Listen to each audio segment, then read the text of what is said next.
than women, right? Not by a great deal. What to come from the studies is that it doesn't matter what your political orientation is. That is, right-wingers and left-wingers don't differ on Machiavellianism, whereas you might tend to think that perhaps right-wingers are a little bit more Machiavellian. They're not. So how did I do?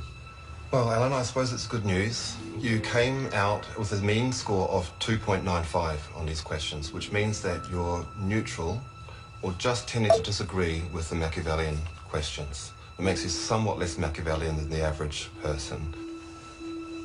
But if I were truly Machiavellian, I would probably be lying, wouldn't I? You probably would in this setting because you're filming a documentary and your responses are going out to the nation. But if you were in an anonymous research... I'm still not sure what to make of Machiavelli. Is The Prince a manual for tyrants, devoid of all morality? Or is it a realistic guide to life? Is Machiavelli a goodie or a baddie?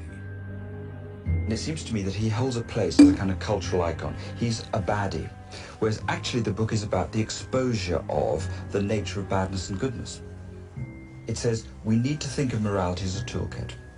Vices and virtues are artifacts we've invented to survive.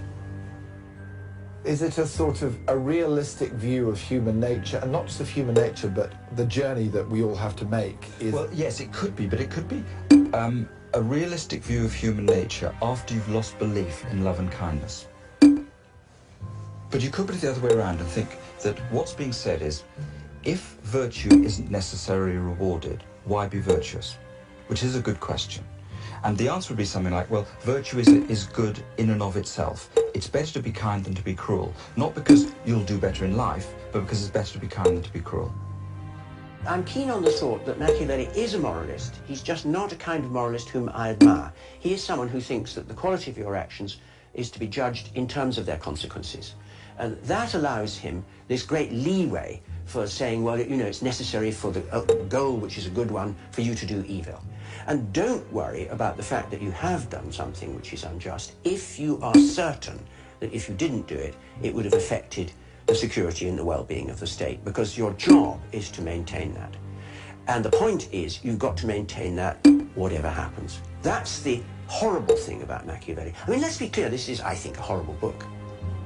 I mean, it's a horrible book because it says, you know, don't worry about the virtues, just worry about consequences. Your job is to keep people secure, do whatever is necessary. Well, if you think about the implications of that, they're pretty appalling. I also think there's a despair in this, because the fundamental despair in it is the assumption that people don't want to collaborate with each other, that people don't want to look after each other. So it's a bit like, you could imagine it also as a book written in the aftermath of a trauma. And in a way, of course, he was in prison, so there was a trauma. You could think Machiavelli is very disillusioned about a lot of things. So it's a bit like he's saying, once you lose heart, once you lose belief in human goodness and collaboration and kindness and love, this is what the world's going to look like.